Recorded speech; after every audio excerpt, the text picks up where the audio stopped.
Greg, how you doing, man? Man, I'm doing very good, Eric. Is it cold over there where you're at?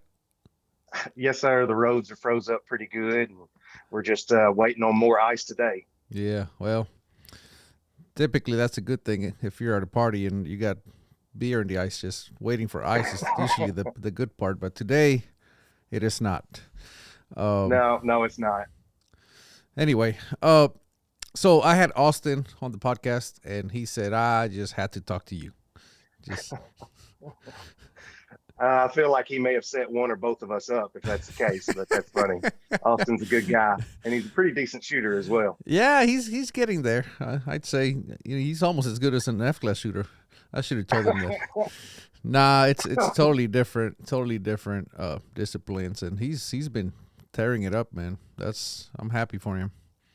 Yeah, he really is.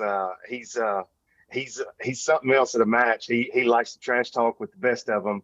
But then when the match is over, he's the first one to call me and congratulate me on anything. So he's a good guy. Well, good. So, tell us who you are and why Austin said I had to talk to you. Um, I'm Greg Bale. I've been shooting PRS for since 2016 is when I first kind of dipped my toes in the water and everything. And other than that, I got a chance to go to France last year to represent the U.S. at the IPRF World Championship, which is pretty much precision rifle style shooting. I was a part of that team that won over there. And then since then, I've been elected the president of the United States Precision Rifle Association, which is the U.S. side or the U.S. representative for the IPRF here in the States. And so our main job is to come up with selection processes that basically that determines the teams that we send to the 22 LR and then the Centerfire World Championships every other year. Okay. So, how does the selection process happen for number one for you? How did you become the president? Well, it's a funny question and an even funnier answer. We had there were five main guys that were in charge of the USPRA that basically came up with the selection process for us to go to France. They did a really good job, and I mean, really couldn't say enough good about what they did to allow us to experience that. That being said, when we got back as a team, we talked with the former leadership, and we just wanted to kind of have a vote. And as a team, since we had skin in the game, obviously a lot of time off and a lot of money spent getting there. The team itself, the 15 members of the team, voted on who would be the new leadership. So the new president and then two vice presidents, which is Rusty Ulmer and Coulter Marriott. And so that's how that came to be about. Okay, well, that's uh, that's pretty good. Like, congratulations.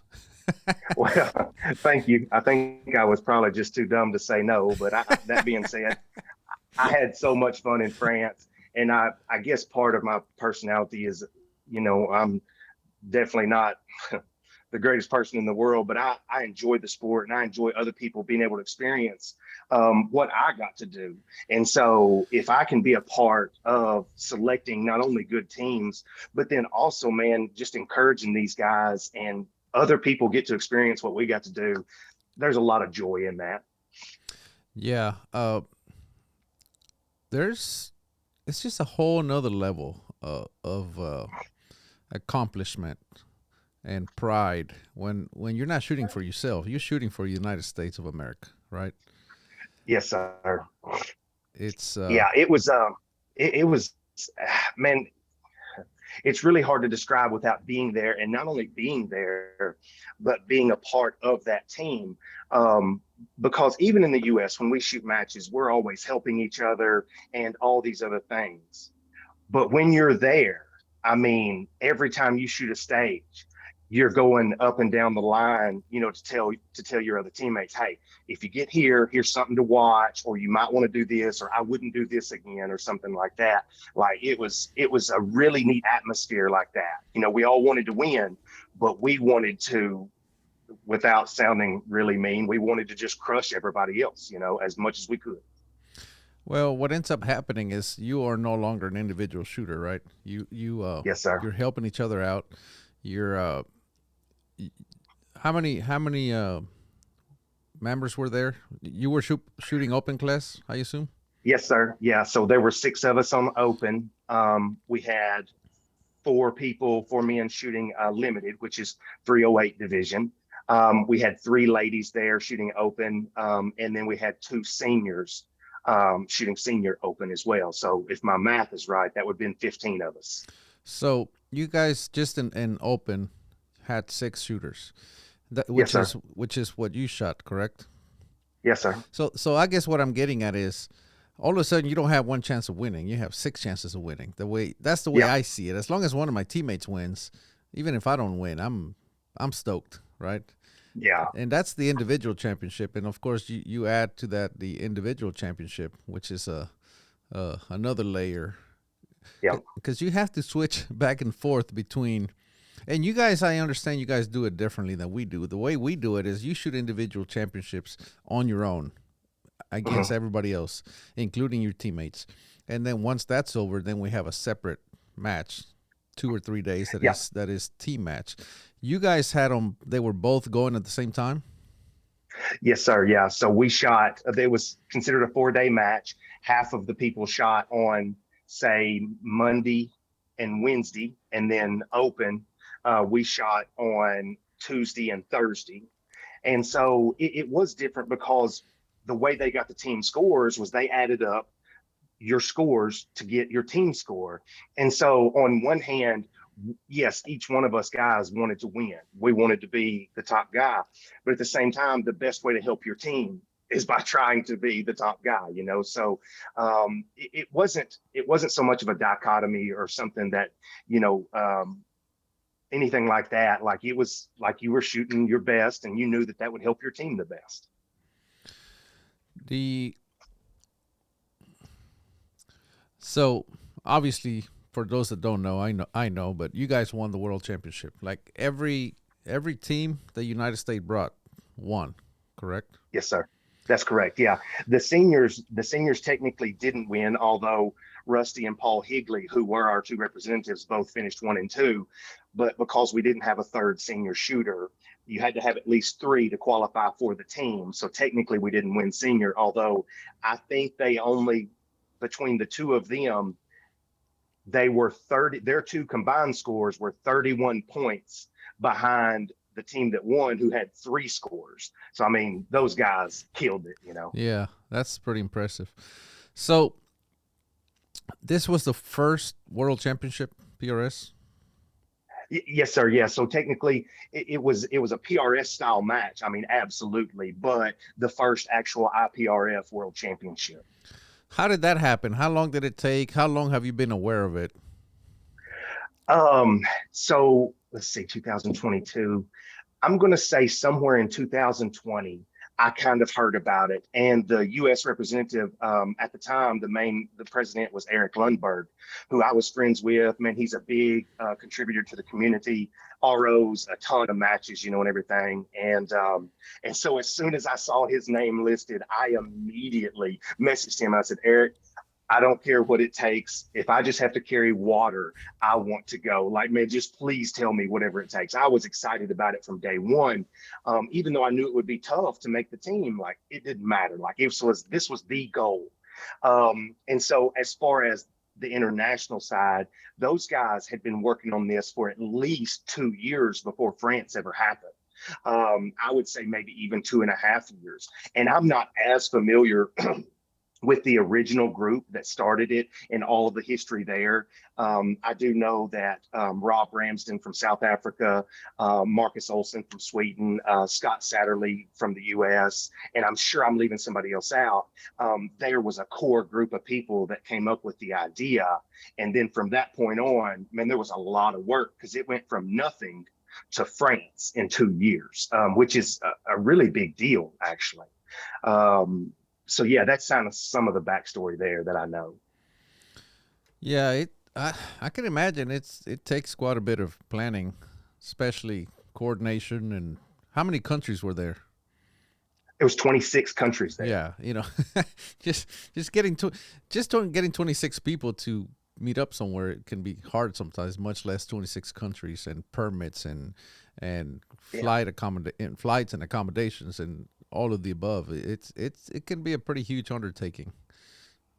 Yeah, and it was originally scheduled to be in Hungary. And then whenever, if I understand right, when the war broke out between Russia and Ukraine, like Hungary had to back out because of political tension and everything. And so as of February of 2022, like it almost wasn't even going to happen until France stepped up and said, "Hey, we feel like we can host it. We've got a place." And so France really stepped up in a big way to even allow this to go forward. Yeah, well, that's good. So you guys are going to have a world championship every year, correct? That's the plan. Yes, sir. So yeah, so what it is this year, there's a 22 LR World Championship the last week of August in Italy. We've already selected our team to send, and then next year there will be the 2024 Centerfire World Championships in South Africa, and we released the selection process for that about well, just right at a month ago, and we're already just seeing a ton of interest. I mean, it's there's a guys really want to be a part of this. It's how it seems. Right. Which leads me to my next question is, which is, how is the selection? Well, let's first figure out how the first selection process happened, and now with all the interest, what the follow up selection process is going to be like. So the original selection process that we went through, there was 11 matches, 11 individual matches that you could submit scores from. And because of COVID and kind of what happened with shooting whenever that first happened, it shut down a lot of matches. You could submit your top three scores from those 11 matches for it would have been 19, 20, and 21. So for almost everybody that went, I would say almost everybody on the team, their scores came from the PRS finale, basically. There were a few guys that had some NRL scores, like some NRL Hunter matches and NRL Grand Slam, but the majority of yeah, everybody that was there is kind of primarily a PRS shooter, I would say. And so that was the original selection process. What we what we kind of realized after looking at that though is there was a lot of stuff that they're good matches, and to win those matches is a huge accomplishment, but they don't really have a whole lot of bearing on the IPRF World Championship because it's just a straight PRS style match. There's no ranging, there's no rucking. It is time stages, shooting steel off of props. And so it wasn't that we wanted to exclude anybody, but a guy who wins a team match, like Mammoth, that's a huge accomplishment. But the skill set that you need to win that doesn't necessarily have a huge bearing on whether you would be the best shooter for the world championship. Just like if the US is choosing the F class team, they're not looking at PRS scores. They're looking at F class scores. And so when we came back and looked at how to do this selection process, that was kind of one of the first things is it wasn't trying to exclude anybody, but it's a PRS style match. We need to find the best PRS style shooters. And so that's kind of how we went about that. And as far as how we came up with this year's selection process, it was really tough, to be honest with you, because there's a lot of opinions on how to determine who is the best shooter. Because there's different style matches in PRS, right? Like you've got the West Coast, you've got the Oklahoma West Coast wind style matches with 2-minute time limits. And it's a different skill set to do well at those matches than it is to go to an East Coast where it's 90 seconds. And it's not as much wind typically and stuff like that. And so it was an extremely tough job, to be honest, to try to come up with a good mix that would also select the best shooter, because from year to year, I don't know what the match is going to look like in South Africa. So that's kind of how we went about that is, looking at how to find the right set of criteria that was not overly burdensome for somebody just getting into the sport. They still had a chance, but also trying to make sure we selected the best team. Well, now you know why I asked that question because it's not easy, right? No, it's something, and I enjoy it. I really do enjoy it. It's been such an honor to be able to work on this. But when you're looking at a selection process like this, because PRS is a dynamic sport, similar to pistol shooting, there's not standardized courses of fire really, and so there was no right answer. There was answers that were less wrong than others, if that makes sense. And I feel like we did a pretty good job. I suspect in years to come, what we've done is will be a good framework going forward. But I expect to see it change from some, and that's a good thing. Most of the time, especially as sports change, you wouldn't expect to have the same standards, things like that. Yeah. I agree. Yeah, I mean, it's you guys got started. That's really the biggest thing, right? Now it's just told about tweaking it and making sure uh, it just works. But you guys are off to a pretty good start, I would say, winning pretty much every championship there was to win. Yeah, and I'll give you an example. When we went to France, there were 21 total applications for the team. Mhm. When we set out our selection criteria for the 22 LR World Championship in Italy coming this year, and we opened up applications, we had right at 50 applications just for the 22 LR World Championship, and we have a phenomenal team going. Realistically, I've told people relative to the two different sports, it's a more talented team going to Italy than even what we took to France, although I'm not taking anything away from us. But like you're getting to see that the best of the best want to go. And that's really exciting to be able to kind of show off and showcase what we do in the US. Yeah, that's obviously the more exposure the sport has, and the more the shooters that didn't get to go, when they hear someone like you talking about your experience, they go, "Oh, Yeah. I'm gonna go next time," because you can't. I'm speaking from F Open, right? I've Mhm. been to multiple world championships. There's nothing like it, Oh man. and It then was it, you get to yeah. meet shooters from all over the world, and just they are you shooting against them, but it feels like one big large family, you know. It was really interesting. I started off in competitive shooting, shooting pistol, and I was average. I enjoyed it. I wasn't necessarily anything special, and then got over into rifle shooting. And one of the things that's always been so cool about the PRS community is the culture that is already there is a culture just of helpfulness, friendliness, like good dudes. For every knucklehead in the PRS, there's 50 of some of the best guys and ladies that you've ever met in your life. And so, what was interesting when we got to France is I don't know how that culture translated across oceans, but what you see is there was the same type people shooting this sport there, and that was just really cool to see. That it was. I mean, for the most part, everybody there was laughing, patting you on the back. If you clean a stage, they clap for you. I mean, it was neat to see that culture translate across oceans. Yeah, it's pretty interesting. In F class, we have it a little different because we have to pair fire, means you have to Yep. get paired up with somebody, and sometimes they don't speak English, and it's Yeah. just like, okay, well, we're gonna get through this, well, somehow, but it's fun. It's it's just one of those things that uh, you just, at least in F class, and I imagine it's the same way. Just being able to represent the United States, your country, it's a big deal.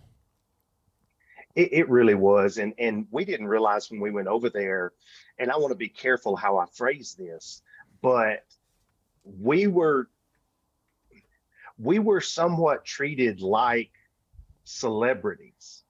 And that was a really weird thing for us because, if especially when all these guys that you're shooting with, like we're just normal dudes, like I farm for a living. And, for people to come over and want to take pictures with you and stuff was just very like, you realize, number one, it's an awesome opportunity to represent your country, but as well, it's an awesome opportunity to be able to advance the sport in other countries because, man, we have so much opportunity and so much competition here. Like, I want those other countries to be able to experience something that's been so much fun and a big part of my life for the last 7, 8 years, And so it was cool to be an ambassador on both of those fronts. Yeah, it's everybody's looking at us meaning the United Yeah. States, Yeah. for everything as far as shooting sports go. I mean, we have the most available components. We have the best Yeah. components. We have the best of everything, right? And Yeah. literally, we have the most freedom of anyone to be able to just go out and Yeah. shoot. For us, it's a freedom. For them, it's a privilege. So big Yeah. difference. But that's the same experience I've had personally. We go when I travel, either by myself or with teammates to somewhere else. I mean, we are treated like celebrities. People look up to us like like true celebrities, and it's a bit humbling. But at the same time, you have the same realization, or we do, that you had, which is, wow, it what we do matters. So It really does. it just Yeah. really makes you focus on. It just puts some more perspective on what we do. At least it gives me perspective that, hey, it matters what we do. People are always watching. They're trying to see how we do things, Mhm. and I don't know. It kind of, for me, cements the idea that we are the leaders, and we have eyes on us from everywhere, and Yeah. however wherever we take the sport, it's a big chance that's where it's going to go. So we need to, it's just we have a lot of responsibility on our shoulders to do what's right for the sport. Yeah. Yeah, and it's really cool to think about. I'm friends with some of the guys that were here when this sport kind of, really even began, back in, 2000s to the late 90s. And I can't imagine those guys ever thought that this thing would be so big that not only would it go across the pond, but then it would be a world championship one day. And it's neat for us to be able to enjoy it because we stand on those guys' shoulders to be able to do and enjoy what we get to do, And I'm lucky to have known some of those guys, and anyway, it's really cool to see what they've done, to allow us. Yeah, it's F class is very similar. It's been going around since about about 99 or 2000. I think was the first world championship, and I do feel lucky to know some of the people that got it started. Right, Yeah. like Yeah. you shoot alongside with them, and then I don't know. It's interesting. Obviously, the sports keep growing. PRS is booming, and I don't know, man. I guess I'm saying all this to say that, yeah, I do understand how you feel, and it's a great feeling to be able to, Yeah. because it hasn't been that long ago when this thing was simply an idea, and probably a Yeah. crazy one at that, Absolutely. according to many people. And now it's a world championship, and it's something that a lot of people aspire to do, and they look up to you because you do it. Yeah. It's just a Yes, sir. crazy thing. Yeah. So what's so you guys are gonna do it every year, which I wish we Mhm. did because we do it every 4 years. But the so you described kind of how the selection process happens, or it's gonna happen. Um, what about the leadership? Because I mean, you are right now. How often does that change? Is that like a 1 year thing, or longer? Right now, it's just every 2 years.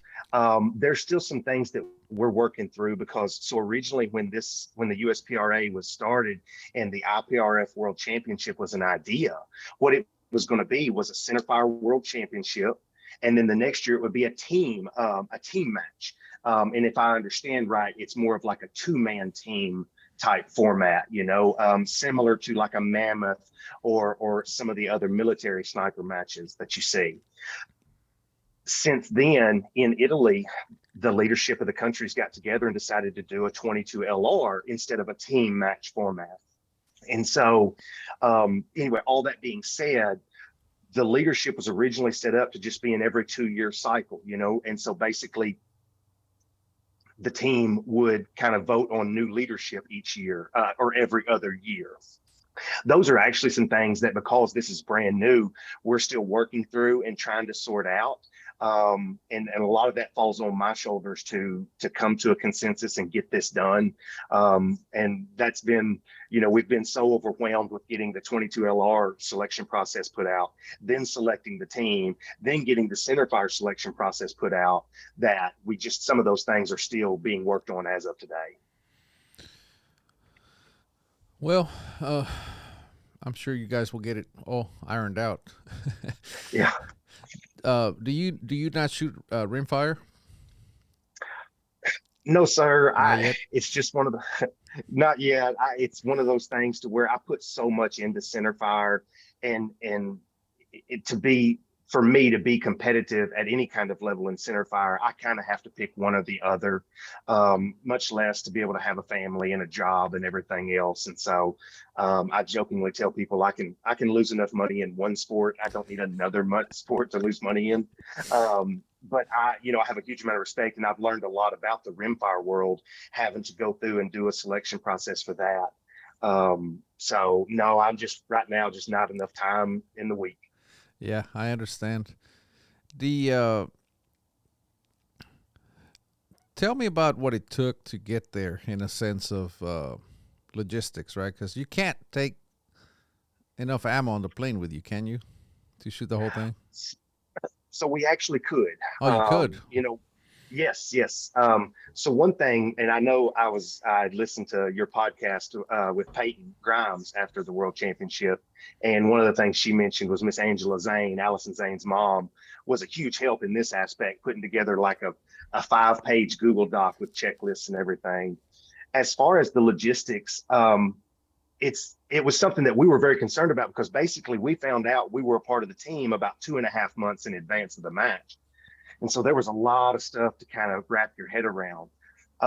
It actually wasn't as bad as we were afraid it was going to be. As far as the ammo, it needed to be in lockable cases. MTM sells those, so that was no big deal.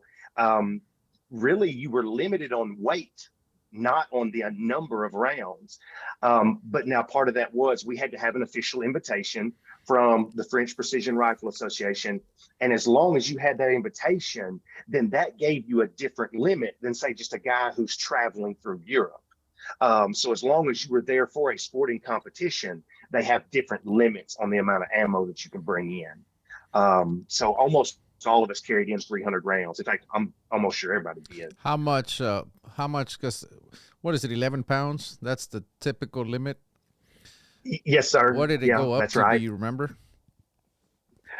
No, sir, I don't. Here's the thing, without sounding like a typical American, we kind of maybe figured nobody was going to weigh the ammo.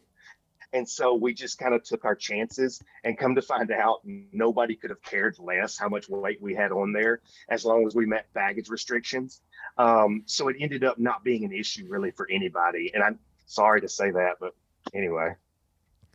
Well, I mean, you guys were obviously not too far over. Otherwise, No. it's it's pretty obvious when it is. You know what I mean? They know. Yes, sir.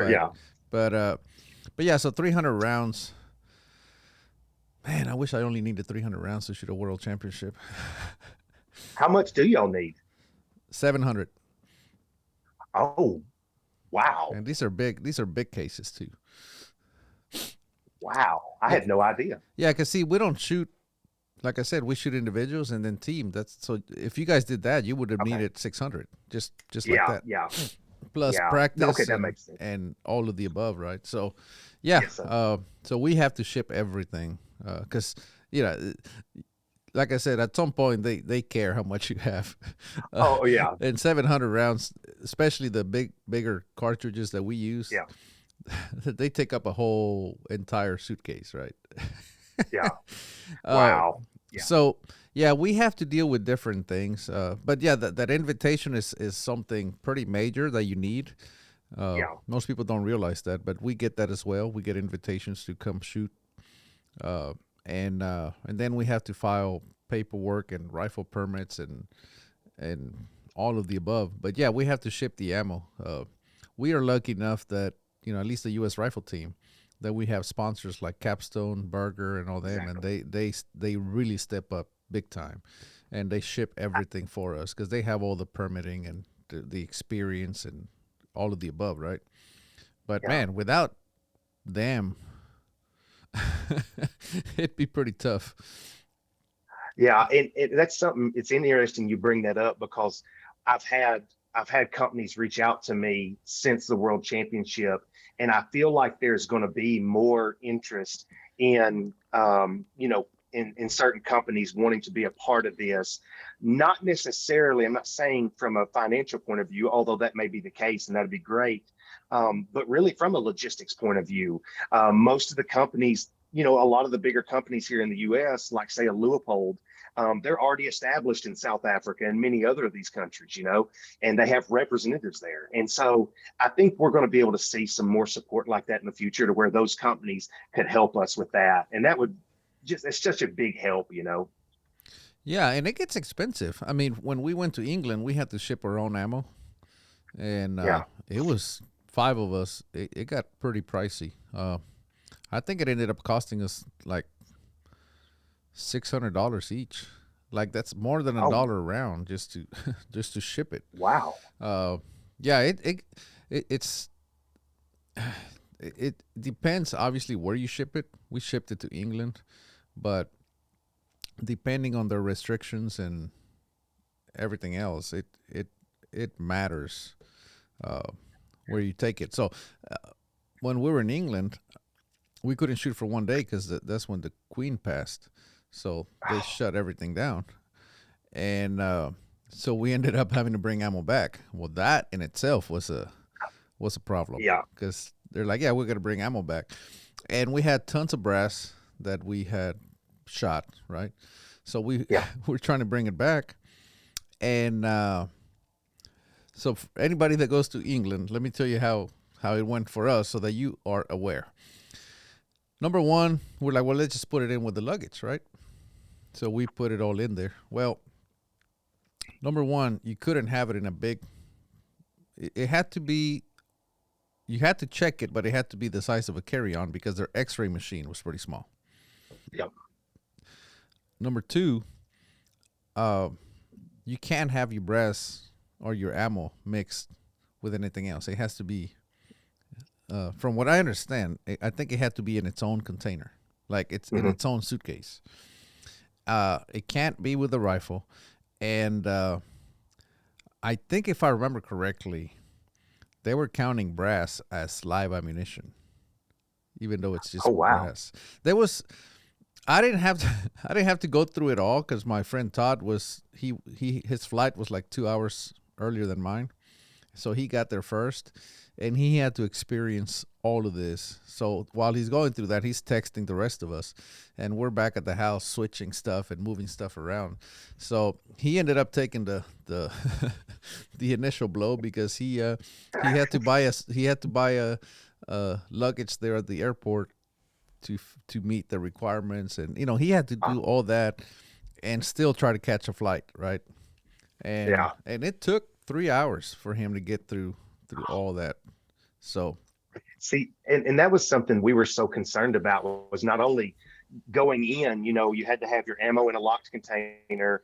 You needed to have your bolt separate from the rifle in a lockable case and all this other stuff. And I'm going to tell you a funny story again. I'm making fun of typical Americans. Um, I flew with, I think, 6 or 7 other people. We were all on the same flight going there, maybe an eight. Anyway, we get to the airport, we go through, get passports checked and everything. We go to pick up our bags. So we grab our bags, And then we're looking around like there's no rifle cases here. Like, oh Lord, you know. And we finally look over. All of our rifles are just piled over in a corner over here. There's nobody beside them. We grab our rifles, and then there's customs. It was me and Buck Holly. We were just ready to get out of the airport, and we walk through customs, dragging a rifle case. We're looking over at the guys. They're looking at us, and they didn't say anything. We didn't know. We just walked right out of the airport. And Matt Partain calls us. He says, "Guys, y'all got to come back." He said, "If you don't get your piece of paper stamped, like you can't leave with this rifle." So we had to go back into the airport, go back anyway. It was we just like it ended up being such a non-issue. Now again, you need to always have your ducks in a row and have all that done. But even when we left, nobody opened up my rifle case and looked at it. Nothing. It was kind of, I mean, again, I don't want to give people a false sense of security, but it was not as crazy horrible as we thought it was going to be. Well, were you guys all together as a team? So How I many would say were it was there? about half and half. Yeah, so that About helps. Big yeah, groups help, especially because 2011 is my first experience going out of the country, and I went to Ireland, and we're going with the U.S. rifle team. And when I got there, the plane right ahead of me had landed, and they had, I don't know, 8 or 9 members, and I just happened to be by myself on that plane.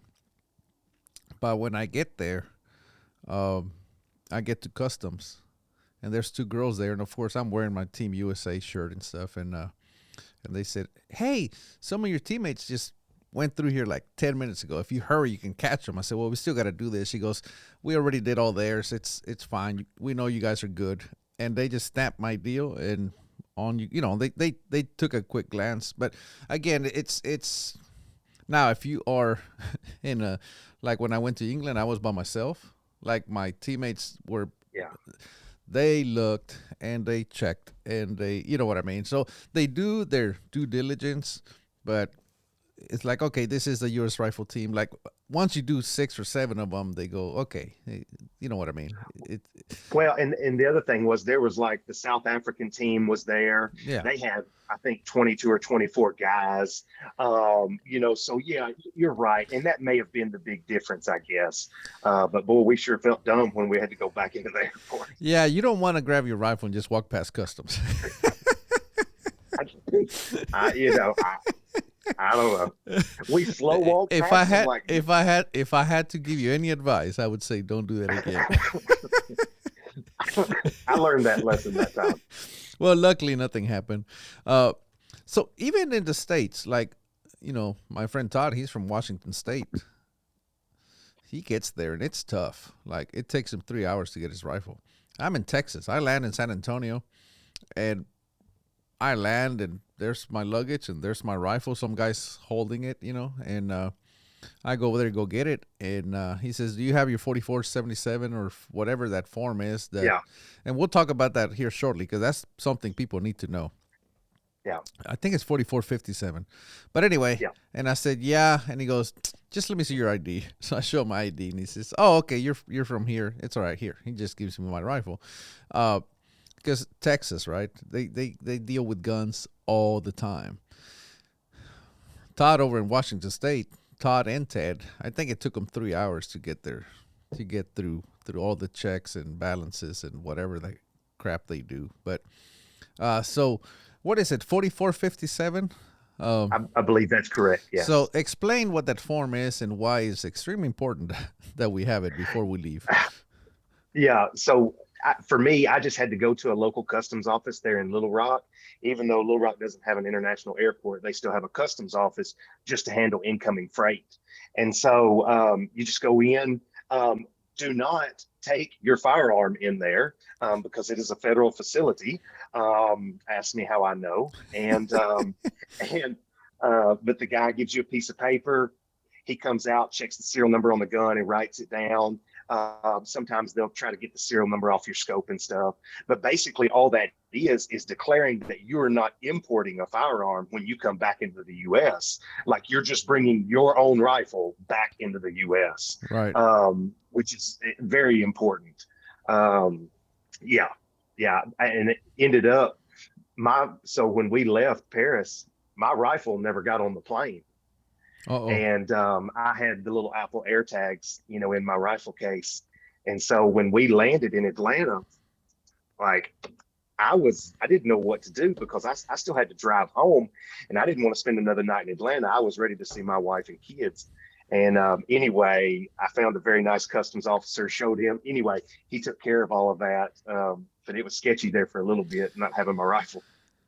The air tags is it's one of those pro tips. Like I've been putting them in my Oh my man. stuff for a long time, and I told my friends about it before we went to England. I said, "Hey, go get you some air tags and put them in your stuff." And I tell you what, man, there's no better feeling than when you're sitting on that plane and you open your phone up and it says that everything's like right there where you're at. You're like, okay, my Yeah. stuff is with me. Yeah, exactly. Because if not, you're wondering the whole time, right? Well, and that's part of the Especially with reason that we rifles. left. Yeah, so, and that's part of the reason we all left a day early, really almost 2 days early, is because if stuff didn't make it, at least we could catch it 24 hours later, which, ended up not being an issue. But if it is, there's no takebacks. Yeah, yeah. Now, on the team, do you guys have alternates, like additional people? Like, how many did you actually need for a team? You say only 3 people? So the way it works is open is 6 people, and they take the top 4 scores to make your team score. For every other division, which would be senior, ladies, factory, limited, and then middle LEO, and then potentially juniors, depending upon how many juniors each year. Each one of those, you can have up to 4 shooters, and they take the top 3 scores to determine your team score. So technically, you only have to have the minimum, right? You only have to have 3 to actually have a team. Right. As far as alternates, that's not something that was really brought up or discussed, and I guess here's why. Mainly the expense and the amount of time. So as far as before we leave, if somebody can't make it, they have an issue or something, then yes, we have somebody on standby, basically the next person with the next high score. But as far as alternates actually there, I don't know. That's something that just hasn't been an issue so far, but it's something to consider, I guess. Well, the reason I asked about that is, like if a rifle didn't show up, or like it's happened to us before, rifle shows up and it's in half, and not the two halves that you're typically used to.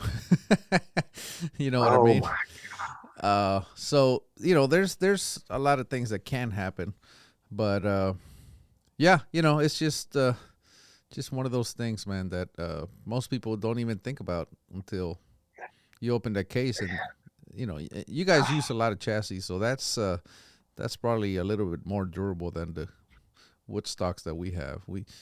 Our stuff needs to look pretty, even if it doesn't shoot good. That's where we start. I, what's terrifying is I wasn't even thinking about this until you brought it up, and now I'm like, oh my gosh, what do we need to do? Which quite a few of us brought extra scopes. As far as the chassis, you're right. Considering that we shoot on alternating days, I mean, it would be hard for me to see a barreled action getting messed up. I could see a stock getting messed up. Um, but now that's something to think about. I kind of am a little embarrassed. I haven't really thought about that. Yeah, and I mean, you guys are pretty tough on your equipment, so that's probably why you don't think about it as much as we do. Well, and trust me, I hadn't thought about it until somebody told me that. Like when I got to Ireland the first time, I opened my case because they all showed up together. We put them in a van, and then we got to the hotel. Well, actually, we had a bed and breakfast. So I get there, and somebody said, "Well, make sure you open your boxes. Make sure your stocks aren't, you know, broken half." And I'm like, "That's a thing." They're like, "Oh yeah, it's a thing." And they Oh said, man. "Luckily, you guys." Uh, I think they had sent out an email before. They said, "Hey, separate your stock from your barreled action. Don't leave them together because there's less leverage, right? Like if they're Huh. separate in the case, then it's very less. The likelihood of the stock getting broken is much less. Uh, and also, don't put your scope in there and put it, whatever, all of the above. But yeah, I mean, traveling is it can be pretty nerve wracking. At least it is for me because you just never know what you're gonna get. Like a box of chocolates, you know. Yeah, it's interesting because both of us have wisdom inside the shooting sport. Things, hard won lessons over the years. Do this, don't do that. When it comes to travel, as far as PRS shooters, it's all nationally, right? And Right. so there's a lot of stuff like what you're talking about that we just don't know. And I'm kind of glad you brought that up. That's something. There's going to be some there's going to be some hard won wisdom over the years with that stuff as well. Yeah. But yeah, I mean, it's just one of those things that when you travel, especially that far, right? It's it's anything can happen. Heck, it can happen going to a match. The rifle can Yeah. fall over or something. But yeah, man, I'm glad you guys are doing this, and uh, the sport just keeps growing, and I'm just I played in the PRS for a little bit. I still enjoy it. I still go. I shot a club match about a month ago, December. I shot a club Mhm. match, just a local club that's kicking off, and I said, let's go, just show up and shoot a match. Uh, but I enjoy it. It's fun. It's a fun sport. Like you said, it's a dynamic sport. It's Yeah. uh, it's a fun sport, and I can see why it's growing so fast. And the more it grows, right, it's like a snowball. People Mhm. hear about it, they see it on Facebook, they see it on social media, and you know now they're gonna see it here. They're gonna they're gonna hear from you and hear about your experience, and there's gonna be at least one person go, man, I want to go shoot a world championship. Well, I tell you two things. One's an opportunity, and one is the comments that I've gotten since France, and that is a lot of European countries. So I was talking to some of our reps with Leopold here in the United States while I was in Texas this last weekend shooting the apprentices match, and some of the reps from Leopold were talking about when we talk to our international partners now, it comes up very, very early in the conversation about this style shooting, the market and stuff like that. So France had I think even though it might have just been the start of a ripple, it's actually it's actually a really good thing because hopefully it will give more opportunities for people in other countries to have access to those products. But it's also made, and I don't want to oversell the effect, but it also has made even American countries that have European distributors sit up and take note about the sport. And that's a really good thing because maybe they'll start to finally recognize that, hey, this is something that we should put into and contribute back to, or however you want to phrase that. And then the second thing is talking about how the sport's growing and stuff. One thing that I hope to see in the future, 5, 10 years away, is right now our sport still isn't, to me, commercially recognized. And how I would define that is if you look at the NSSF's website, um, even the NRA, just kind of the big, industry, the culture around it, our sport really isn't even spoken about or talked about as much as bench rest or F class or high power or action pistol. And by the way, those are all big sports. I get it, I understand.